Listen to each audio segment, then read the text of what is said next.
Good morning বন্ধুরা, আশা করি যে যেখানে আছেন অনেক অনেক ভালো আছেন। এই তো আমি আজ আব্দুল্লাহপুর যাচ্ছি মোবাইলটা নিয়ে। তো এটা হচ্ছে টাচ মোবাইল। তো টাচ মোবাইলটা আমাকে ভীষণ যন্ত্রণা দেয়। যন্ত্রণা হচ্ছে নষ্ট হয়ে যায় শুধু। তো দিদি সোনাকে বাসায় রেখে যাবো, ভাবলাম ওকে কিছু মজা কিনে দিয়ে যাই। তো ওই যে বন্ধুরা দেখাচ্ছে আপনাদের কি কি কিনে দিয়েছি, ওকে লাইক দিবে।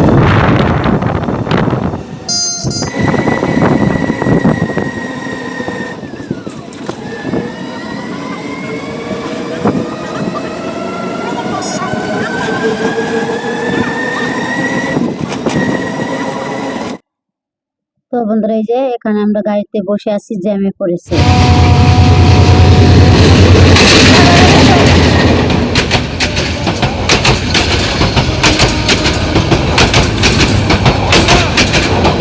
জ্যাম পেরিয়ে অবশেষে চলে এলাম মোবাইল ছাড়তে।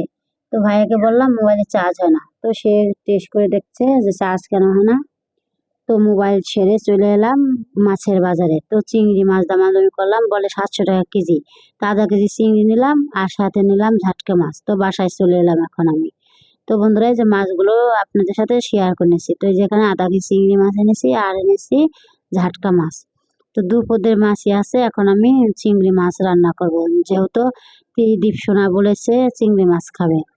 তো 5-6টা চিংড়ি মাছ নিলে হয়ে যাবে, আমরা 3জন মানুষ খাবো, 2 ছেলে আর আমি। তো এই যে এখানে কচুর গাঁটি এনেছি আর এই যে আলু আর পটল কুচি কুচি করে নিচ্ছি, তো সর্ষে দিয়ে মাখাবো। আর চিংড়ি মাছ নিয়েছি 6-7টা, তো এটা আমি পেঁয়াজ দিয়ে ভুনা ভুনা করব। আমি এই চিংড়ি মাছের ভিতরেও একটু সরিষা বাটা দেব, তো সরিষাটা বেটে নিচ্ছি। তো সরিষা বাটা দিয়ে কিন্তু চিংড়ি মাছ খেতে অনেক অসাধারণ হয়। তো আমি কিন্তু এর আগে 2বার খেয়েছি, তো আজ দিয়ে 3বার হবে। তো যে পেস্টটা ভাজা ভাজা করে নিয়েছি, তো কষানো হয়ে গেল সরিষা দিয়ে আর চিংড়ি মাছ দিয়ে নেড়েছে একটু কষিয়ে নিচ্ছি আবার। তো তরকারিটা তো চিংড়ি মাছের ভুনা হয়ে গেছে, এখন আমি ভেজে নিচ্ছি আবার।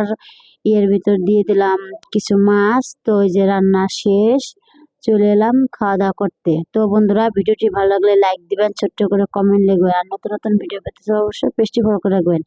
Tata bye bye, see you বন্ধুরা, আবার দেখা হবে তোমাদের সাথে। Good night.